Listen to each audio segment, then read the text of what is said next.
வணக்கம். தாய் வீடு, பிப்ரவரி 2026. நீர்க்குமிழியிலிருந்து. எழுதியவர் ஓவியர் ஜீவா. வாசிப்பவர் சுதா கிருஷ்ணமூர்த்தி. திரைப்படங்கள் என்றாலே அதை உருவாக்கும் சிற்பிகளான இயக்குனர்கள்தான் நினைவுக்கு வர வேண்டும்.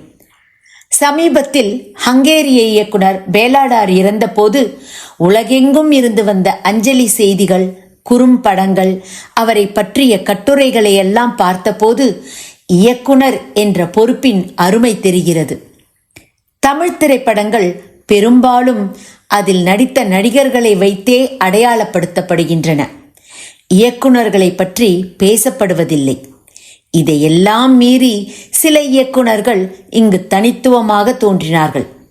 அவர்கள் இயக்கிய படங்களை இயக்குனர்களின் அடையாளத்தை வைத்தே சொல்லலாம்.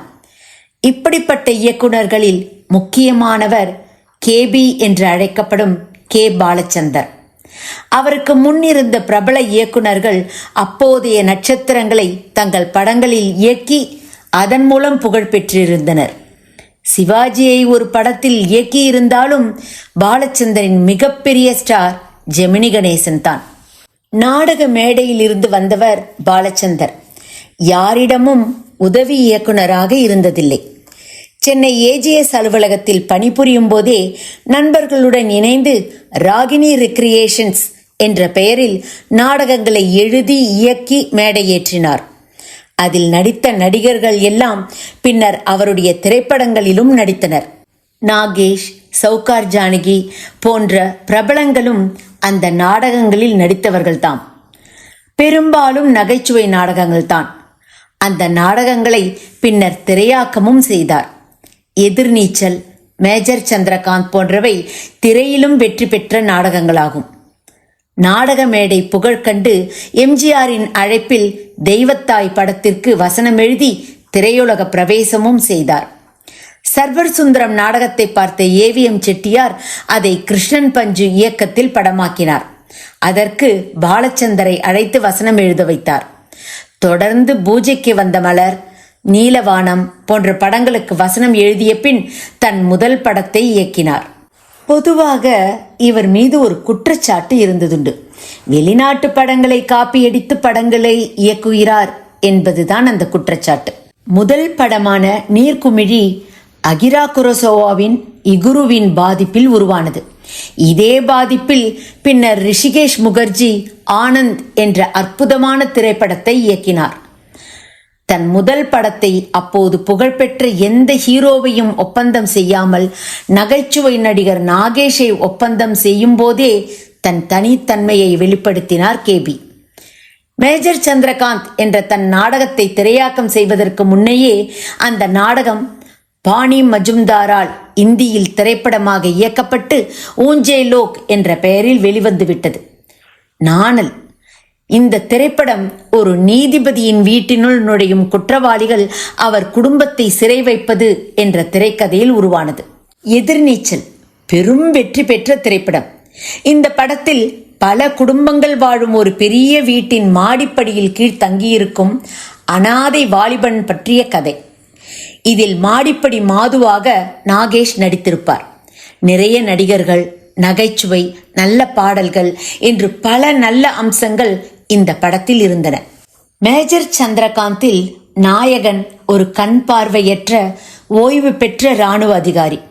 அவர் மகனை கொன்றுவிட்டு அவர் வீடு என்று தெரியாமல் அங்கு அடைக்கலமாயிருக்கும் மனிதனுக்கும் அவருக்கும் இடையே நடைபெறும் சம்பவங்கள் தான் இந்த திரைப்படம். ஜெயலலிதா நடித்த ஒரே பாலச்சந்தர் திரைப்படம் இதுதான் என்று நினைக்கிறேன். அடுத்து பாமா விஜயம். ஒரு நடுத்தர கூட்டு குடும்பத்தில் பக்கத்து வீட்டில் குடியேறும் புகழ்பெற்ற நடிகை ஒருவரால் ஏற்படும் குழப்பங்களை பற்றிய ஒரு முழு நீள நகைச்சுவை திரைப்படம். மூத்த நடிகர் பாலையாவின் நடிப்பும் வரவு எட்டனா போன்ற பாடல்களும் இதன் சிறப்பு அம்சங்கள். இதன் வெற்றி பல மொழிகளில் இதே கதையை மீண்டும் திரையாக்கம் செய்ய வைத்தது. தெலுங்கில் பாலையா நடித்த வேடத்தை ரங்காராவும், இந்தியில் பிருத்திவிராஜ் கபூரும், மலையாளத்தில் ஒடுவில் உன்னிகிருஷ்ணனும் செய்திருந்தனர். அனுபவி ராஜா அனுபவி இன்னொரு நகைச்சுவை திரைப்படம். இதில் நாகேஷுக்கு இரட்டை வேடம். மெட்ராஸ் நல்ல மெட்ராஸ் மற்றும் முத்துக்கூலிக்க வாரிகளா போன்ற சூப்பர் ஹிட் பாடல்கள் நிறைந்தது இந்த திரைப்படம். இதை நகைச்சுவை நடிகர் மெஹ்மூத் இந்தியில் எடுத்தபோது ஹிந்தி பாடலின் முதல் வரியை முத்துக்குளிக்க வாரிகளா என்றே பயன்படுத்தினார். மொழிபேதமில்லாத வெற்றி. நகைச்சுவையில் இருந்து மத்திய தர வாழ்க்கை, முக்கோண காதல், கொஞ்சம் சோகம் என்று புதிய தடத்திலும் சோதனை செய்தது தாமரை நெஞ்சத்துக்காக. ஜெமினி, சரோஜா தேவி, வாணிஸ்ரீ என்று கொஞ்சம் புகழ்பெற்ற நடிகர்களையும் இந்த கதையில் பயன்படுத்தினார். மீண்டும் ஒரு நகைச்சுவை படமாக பூவா தலையா வெளியானது. மாமியார் கொடுமையினால் பாதிக்கப்படும் மருமகன்கள் கதை. நகைச்சுவை அவருக்கு சிறப்பாக வரும் என்ற என் எண்ணத்துக்கு பலமூட்டிய திரைப்படம் இது. எம்ஜிஆருக்கும் சிவாஜிக்கும் வசனங்கள் எழுதியிருந்தாலும் இவர்களை இயக்க துணியவில்லை என்ற குற்றச்சாட்டுக்கு பதிலாக எதிரொலி வந்திருக்கும் என்றே நினைக்கிறேன். சிவாஜி கணேசனை கேபி இயக்கிய ஒரே திரைப்படம் எதிரொலி. இந்த படத்தில் இன்னொரு அதிசயம் எஸ் ராஜேந்திரன்.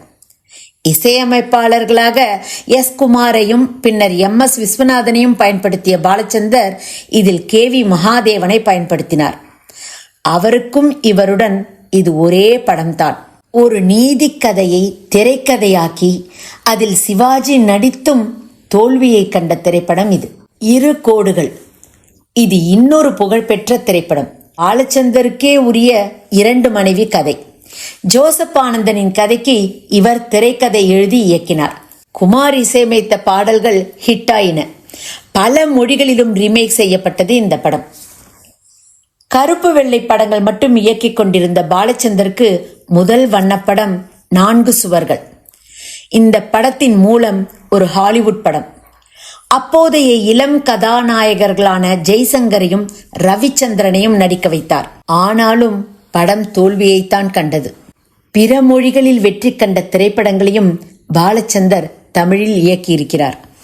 மம்தா காவிய தலைவியானது, சத்யகாம் புன்னகையானது, கோல்மால் தில்லுமுல்லானது, அடிமகள் நிழல் நிஜமாகிறது என்று பெயர் பெற்றது, ஓ சீத கதா 3 முடிச்சு ஆனது. இந்த வரிசையில் சில படங்கள் வெற்றியும் பெற்றன. உலகத்திலேயே இல்லாத ஒரு புதுமையாக புன்னகையில் பலாத்கார காட்சியில் ஒரு பாடலும் வைத்திருந்தார் புதுமை இயக்குனர். இவருடைய படைப்புகளில் பெரும் பரபரப்பை ஏற்படுத்திய திரைப்படம் அரங்கேற்றம். தன் ஏழ்மையான குடும்பத்தின் நலனுக்காக வீட்டின் மூத்த மகள் தன் உடலை விற்று குடும்ப உறுப்பினர்களை காப்பாற்றுகிறாள். அவளை ஒரு பிராமண பெண்ணாக காட்டியதால் அந்த சமூகம் பெரும் கோபத்தில் கிளர்ந்தது. படத்திற்கு பெரும் எதிர்ப்பும் கிளம்பியது. பிராமணரான பாலச்சந்தர் மீது அந்த சமூகம் இன்னும் கோபத்தில்தான் இருக்கிறது. பாலச்சந்தர் புதுமுகங்களை அறிமுகப்படுத்துவதில் ஆர்வம் கொண்டவர். ஏற்கனவே நடித்து யார் கண்ணிலும் படாமல் இருந்தவர்களையும் மீண்டும் திரைத்துறையில் அறிமுகப்படுத்துவது உண்டு. அரங்கேற்றத்தில் ஒரு காலத்தில் குழந்தை நட்சத்திரமாக இருந்த கமலஹாசனை வாலிப வேடத்தில் நடிக்க வைத்தார். ஏற்கனவே ஒரு சில கன்னட படங்களில் சிறிய வேடங்களில் தோன்றிய சிவாஜி ராவை ரஜினிகாந்த் என்று நாமகரணம் சூட்டி அபூர்வ ராகங்களில் நடிக்க வைத்தார். சொல்லத்தான் நினைக்கிறேன் இந்த படம் மணியனின் நாவல். சந்திரகாந்தா குழுவினரால் நடிக்கப்பெற்றது. அதில் வாலிபர் கமல் வில்லன் கமலாக தோன்றினார். அவள் ஒரு தொடர்கதை இன்னொரு குறிப்பிடத்தக்க திரைப்படம். இந்த படத்தில் நிறைய நடிகர்கள் சுஜாதா, ஜெய் கணேஷ் போன்றவர்களுடன் விஜயகுமாருக்கு ஒரு நல்ல வேடம் கிடைத்தது. இந்த படம் ரித்விக் கதக்கின் மேகே தாக்க தாரா என்ற வங்க திரைப்படத்தின் பாதிப்பு என்றே சொல்லப்பட்டது. இதன் வெற்றியினால் பல மொழிகளில் மீண்டும் உருவாகியது இந்த படம். இதில் என்ன ஆச்சரியம் என்றால் அது வங்க மொழியிலும் மீண்டும் வெளியானதுதான். மத்திய தர வர்க்கத்திலிருந்து ஒரு இளம் பெண் தன் குடும்பத்தை காக்க வேலைக்கு போவதும் அவர்கள் அவளை எந்த அளவுக்கு பயன்படுத்துகிறார்கள் என்பதையும் சொன்ன படம் இது. ஜெமினி கணேசன் தயாரித்து பாலச்சந்தர் இயக்கிய நான் அவனில்லை. இந்த படம் ஜெமினிக்கு பெயர் வாங்கி தந்த திரைப்படம். நல்ல படமும் கூட. பல பெண்களை வெவ்வேறு பெயர் அடையாளங்களுடன் திருமணம் செய்து ஏமாற்றும் ஒருவனை பற்றிய மராத்திய கதை இது. மன்மத லீலை பாலியலை நகைச்சுவையாக சொன்ன அட்டகாசமான படம். கமல்ஹாசனின் நகைச்சுவை இந்த படத்தில் பெரிதும் வெளிப்பட்டது. ரஜினிகாந்தை பெரிதாக அவர் பயன்படுத்தியது தில்லுமுள்ளு படத்தில் மட்டும்தான். மற்றபடி அவர் தயாரித்து இயக்காத ஏராளமான படங்களில் அவரை நடிக்க வைத்தார். சமூக அவலங்களையும் வேலையில்லா திண்டாட்டத்தையும் வறுமையின் நிறம் சிகப்பு படத்தில் அலசினார். அரசியல் விமர்சன திரைப்படங்களாக கோமல் சுவாமிநாதன் எழுதிய தண்ணீர் தண்ணீர் மற்றும் அச்சமில்லை அச்சமில்லை படங்களை சொல்லலாம். சரிதாவை அறிமுகப்படுத்தி கமலுடன் நடிக்க வைத்த மரோ சரித்ரா பெரும் வெற்றியடைந்த தெலுங்கு படம். அதையே இந்தியில் அவர் ஏக் துஜே கேலியே என்ற பெயரில் இயக்கியுள்ளார். அந்த படம் பெரும் வெற்றி அடைந்து கமலுக்கு நிறைய இந்தி வாய்ப்புகளையும் பெற்று தந்தது. சிந்து பைரவி படத்தில் அப்போது கொடிகட்டி பறந்து கொண்டிருந்த இளையராஜாவுடன் சேர்ந்தார். படம் பெரும் வெற்றி அடைந்தது. புன்னகை மன்னன், மனதில் உறுதி வேண்டும், உன்னால் முடியும் தம்பி, புது புது அர்த்தங்கள் படங்களுடன் இருவருக்கும் இடையே இருந்த தேன் நிலவு முறிந்து போனது. அவருடன் மனத்தாங்கல் ஏற்பட்டு வேறு பல இசையமைப்பாளர்களுடன் பணிபுரிந்து தான் தயாரித்த ரோஜா படத்தில் அறிமுகமான AR ரஹ்மானை பிறகு பயன்படுத்த ஆரம்பித்தார். டூயட் படத்திற்கு பின் இருவரும் இணைந்த அனைத்து படங்களும் தோல்வி கண்டன. இவரது படங்களில் சில பொது விதிகள் இருக்கும். சில கதாபாத்திரங்களை, குறிப்பாக பெண் பாத்திரங்களை மிகை நடிப்பில் ஈடுபடுத்தி விடுவார். பல படங்களில் இதை பரவலாக பார்க்கலாம். பாலச்சந்தரின் இறுதி காலத்தில் சில திரைப்படங்களில் நடிக்கவும் கூட செய்தார். அவை அவருக்கு பெருமை சேர்த்ததாக தெரியவில்லை. பல மொழிகளில் படங்கள் இயக்கி பெரும் பெயர் எடுத்த இயக்குனர் சிகரத்திற்கு அரசு உயரிய விருதான தாதா சாஹிப் பால்கே விருதும் வழங்கி கௌரவித்தது. KB என்று செல்லமாக அழைக்கப்படும் திரு K. பாலச்சந்தர் என்றும் நம் நினைவில் இருப்பார். நன்றி, வணக்கம்.